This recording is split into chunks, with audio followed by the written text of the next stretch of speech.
Bienvenue dans Paroles sans tabou. Je m'appelle Naomi, je suis infirmière sage-femme depuis une bonne décennie et depuis peu j'ai décidé de partager avec vous mes connaissances et expériences en matière de santé. Soyez la bienvenue. Avez-vous déjà vécu une fausse couche? Connaissez-vous quelqu'un dans votre entourage qui a vécu une fausse couche? Ou c'est peut-être tout simplement un sujet qui vous semble tout droit sorti de séries telles que Grey's Anatomy, Chicago Med ou encore Plus belle la vie. Peu importe votre réponse à ce stade, sachez que cet épisode est nécessaire pour chacun de nous à notre niveau. Et je me suis dit, pour commencer cet épisode, quoi de plus intéressant et de plus simple que d'écouter le témoignage poignant d'une femme ayant vécu la fausse couche. On parlera des conjoints un peu plus tard dans cet épisode. Mais écoutons ensemble ce qu'elle a vécu et laissez-vous porter par la véracité de ses sentiments. Bref, je lui laisse la parole le temps de son témoignage. Un test de grossesse positif nous a fait chavirer de joie et oublier tous nos soucis. Mais 2 semaines plus tard, j'ai fait une fausse couche qui m'a laissé épuisée et a balayé tout l'optimisme qui avait pu renaître en nous. Quand je voyais des femmes se promener gaiement dans la rue avec leurs enfants, j'éprouvais un élan de mélancolie suivi d'un douloureux sentiment d'insuffisance. Notre seul réconfort était la proximité de Craig et de sa femme, qui habitaient près de chez nous et avaient maintenant 2 beaux enfants, Leslie et Avery. Jouer et lire des histoires avec eux m'apportait une certaine consolation. Et si je devais dresser la liste de ce que personne ne vous dit avant que ça vous tombe dessus, je pourrais commencer par les fausses couches. Une fausse couche est une expérience solitaire, douloureuse et démoralisante, presque au niveau cellulaire. Quand cela vous arrive, vous risquez fort d'y voir un échec personnel, ce que ça n'est pas. Ou une tragédie, ce que ça n'est pas non plus. Si profondément affligeant que cela puisse être sur le moment. Ce que personne ne vous dit, c'est que ça arrive tout le temps, à bien plus de femmes qu'on aurait tendance à le croire eu égard au silence qui les entoure. Je n'en ai pris conscience qu'après avoir évoqué ma propre fausse couche en présence de quelques amis, qui ont réagi en m'abreuvant d'amour et de soutien et en me racontant leurs propres expériences en la matière. La douleur n'en était pas moindre, mais, en me confiant leurs propres difficultés, elles m'ont ragaillardi et m'ont aidé à considérer ce qui m'était arrivé comme un simple contretemps biologique ordinaire, un ovule fécondé qui avait été expulsé, probablement pour une très bonne raison. Une de ses amies m'a également donné les coordonnées d'un spécialiste de la fertilité auquel son mari et elle avaient fait appel. Pour tout vous dire, il s'agit ici du témoignage de Michelle Obama dans son livre Devenir à la page 179. Suite à la sortie de ce livre et plus particulièrement de cet extrait, elle va expliquer qu'elle tenait à partager cette expérience pour briser l'omerta entourant la fausse couche. On peut s'accorder sur le fait qu'elle n'a pas tort. Pour avoir encadré, vous savez, des personnes pendant cette période cruciale de leur vie, le sentiment d'isolation dans l'épreuve est, selon moi, très souvent le premier sentiment qui vient après la tristesse. La source de ce sentiment d'isolation étant, je pense, l'impression d'être seul dans l'entourage à avoir rencontré cette épreuve. Et avant d'aller plus loin dans l'émotionnel, j'aimerais qu'on voit ensemble ce qu'est une fausse couche concrètement pour qu'on puisse parler de la même chose. Bien, la fausse couche spontanée, c'est en fait une grossesse qui s'arrête avant les 20 semaines de grossesse. Pour le dire autrement, avant les plus ou moins 5 mois de grossesse. Quand on parle de fausse couche spontanée, on fait référence à une fausse couche isolée dans le cycle menstruel. Tandis que s'il y a plus de 3 fausses couches consécutives qui se suivent, on va parler de fausse couche à répétition. Maintenant, concernant la fausse couche spontanée, sachez qu'elle n'est pas rare. On voit que chez l'humain, plus ou moins 20 à 30% des grossesses se terminent en fausse couche. Ce qui donne cette impression de rareté, c'est justement le silence qu'il y a autour de cet événement. D'ailleurs, vous le savez ou vous ne le savez pas, on a toutes peut-être déjà vécu cet événement inconsciemment pour certaines. Je vais expliquer mon propos. Je dis ça parce qu'on sait que, après des rapports non protégés, plus ou moins 30% des embryons formés vont mourir avant de pouvoir s'implanter dans l'utérus de la femme. S'il y a implantation dans l'utérus, on voit qu'à nouveau, plus ou moins 30% de ces mini-grossesses, comme j'aime les appeler, vont être rejetées par le corps. Ce qui, du point de vue de la femme, sera vécu comme un début de règle avec quelques jours d'avance. Maintenant, sachant que chez les animaux, en conditions normales, chaque accouplement mène à une reproduction de l'espèce, bien, on comprend avec ceci que le système reproducteur humain est pour ainsi dire plus exigeant et complexe que celui du monde animal. Et voici quelques raisons principales des fausses couches. La majeure partie des fausses couches qu'on a pu examiner sont dues à des anomalies génétiques ou chromosomales, ce qu'on appelle dans le jargon aneuploïdie ou polyploïdie. Maintenant, ces anomalies chromosomiques peuvent avoir pour source l'embryon en lui-même, peuvent venir de l'ovocyte impliqué, mais plus important et découverte récente, l'endommagement génétique de spermatozoïdes peut aussi créer chez l'embryon des anomalies génétiques ou chromosomales qui vont mener à des fausses couches, voire même des fausses couches à répétition. Et cet endommagement génétique de spermatozoïdes est dû, par exemple, à l'âge avancé de l'homme. Voilà pourquoi il n'est plus 100% correct de dire de nos jours que l'homme est en capacité de se reproduire tout le long de sa vie, parce que l'âge de l'homme s'est avéré quand même avoir un impact sur la qualité de son matériel. Ensuite, pour ce qui est des raisons de fausses couches, on retrouve l'anatomie. L'anatomie, ou autrement dit, des fautes dans la structure ou la forme de l'utérus. Pour avoir des exemples, par exemple les fibromes, les myomes. On voit aussi parfois une cloison ou encore des adhésions dans la cavité de l'utérus qui empêchent en fait la grossesse de continuer à se développer normalement et donc la poussent vers la sortie. On voit au niveau du système du corps que certaines femmes vont avoir des réactions immunitaires qui vont attaquer la grossesse. Hormonalement, il y a aussi ce qu'on appelle des déséquilibres hormonaux. L'hypothyroïdie, par exemple le ralentissement de la thyroïde, ou encore le syndrome des ovaires polykystiques, le SOPK, qui sont des affections hormonales qui ont un impact sur les grossesses. Sans compter ce qu'on appelle les habitudes de vie. Les habitudes de vie, on a reconnu un lien fort entre l'usage de cigarettes et d'alcool qui augmente les chances de fausses couches chez la femme. Pour terminer, les deux derniers exemples, l'hypertension et le diabète, sont confirmés comme ayant un impact direct sur l'apparition de fausses couches. Bien sûr, je tiens à préciser, ce sont les causes les plus fréquentes, mais la liste s'allonge d'année en année vu que la recherche continue dans ce sens-là pour ce qui est d'aider les femmes ou les couples qui rencontrent des fausses couches. D'où l'importance, je me répète et je le rappelle, de chercher à temps de l'aide médicale adéquate, puisque au-delà de l'impact émotionnel, le risque, c'est de perdre du précieux temps et de la précieuse énergie nécessaire pour éventuellement avoir à suivre un traitement qui vous évitera de revivre cette mauvaise expérience qu'est la fausse couche. Pour ceux et celles qui se demandent ce qu'on ressent physiquement, ce qui est une question que je trouve très intéressante, sachez que le ressenti dépendra tout d'abord du nombre de semaines de grossesse. Maintenant, j'aime souvent appuyer auprès des patientes l'importance que savoir à quoi s'attendre va aider à encaisser. Ce qui, sur le long terme, va contribuer favorablement au déroulement du deuil prénatal. Donc tenez-vous bien, je vais détailler.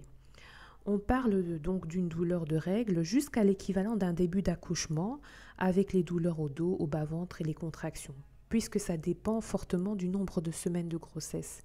Ce qu'on voit aussi, c'est des pertes de sang abondantes et on sait qu'à la phase d'expulsion, c'est-à-dire la sortie de la matière embryonnaire ou fœtale, c'est la partie la plus douloureuse et c'est la partie aussi qui marque le plus les patientes qui sont passées par cet événement de fausse couche.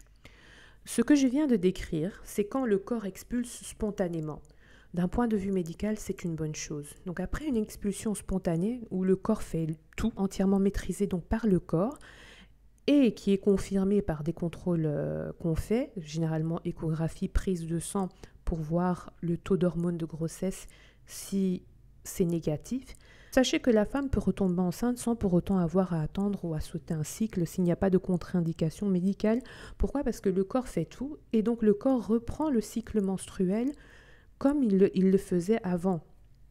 Maintenant, dans le cas de figure où le corps ne réagit pas en expulsant le tout ou bien que le corps ne fait le travail qu'à moitié, on est dans une urgence médicale qui nécessite l'assistance et le monitoring de personnes compétentes, puisque il y a le risque de complications comme des saignements excessifs ou une infection qui peuvent apparaître.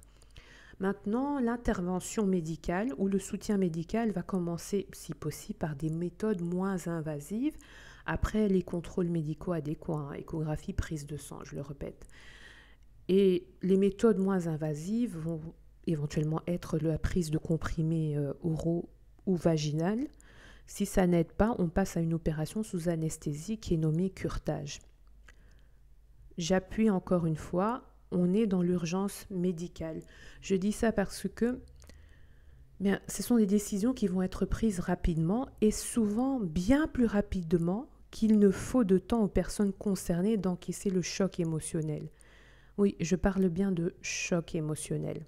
Parce que l'aspect émotionnel est un élément bousculé continuellement sur une courte période de temps.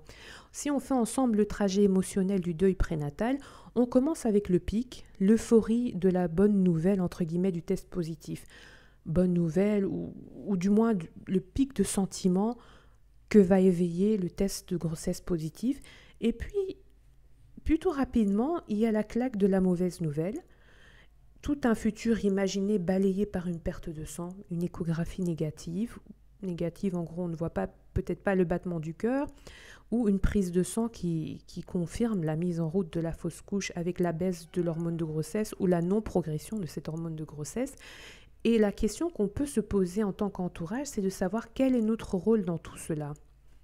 Et c'est vrai qu'on sait que les fausses couches sont un tabou de par les sentiments qu'elles éveillent en nous. Quand je dis nous, je parle autant du couple ou de la personne concernée que de l'entourage.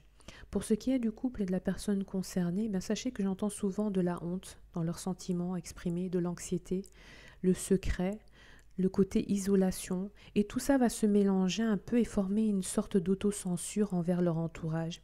Et dans ce contexte, un des meilleurs moyens d'influencer positivement le deuil prénatal des femmes ou couples qui se retrouvent face à une fausse couche, c'est de partager avec eux votre expérience de fausse couche si vous en avez vécu une. Si ce n'est pas le cas, ayez simplement la délicatesse d'écouter sans pour autant chercher à placer des phrases préconçues, des phrases bateaux, du style « un de perdu, 10 de retrouvé ». Bon, je sais bien qu'on ne va pas le dire dans ce contexte-là, mais vous comprenez un peu de quoi je veux parler. Et mea culpa, je dois avouer que malheureusement en hôpital, les soignants n'ont pas toujours la possibilité de prendre plus de temps pour l'émotionnel des femmes, des couples.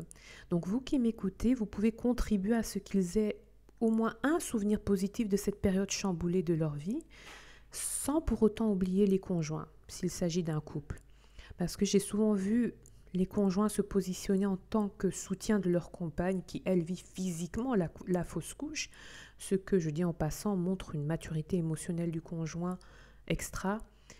Mais sachez que intérioriser les sentiments négatifs qu'ils ressentent peuvent mener à des habitudes telles que l'abus d'alcool ou encore le tabagisme ou même la coupure de communication dans le couple. D'où l'importance pour le cercle proche de soutenir le couple dans son unicité. Et pour preuve, je vous ai préparé ce petit témoignage d'un conjoint qu'on va écouter ensemble.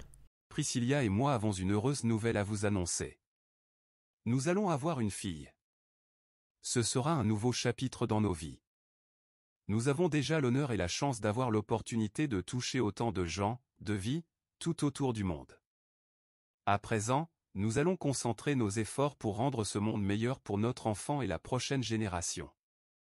Nous voudrions partager une expérience pour commencer. Nous avons essayé de concevoir depuis plusieurs années et nous avons subi 3 fausses couches dans le processus. Vous êtes plein d'espoir quand vous apprenez que vous allez avoir un enfant. Vous commencez à imaginer la personne qu'il ou elle deviendra et à rêver de son avenir. Vous commencez à faire des projets et soudainement il n'y a plus rien. C'est une expérience extrêmement solitaire. La plupart des gens ne parlent pas des fausses couches parce qu'on s'inquiète, on a peur que nos problèmes vont créer une distance entre nous et les autres, qu'ils nous verront uniquement à travers ça. Comme si nous avions un défaut, ou que nous étions coupables, d'une manière ou d'une autre.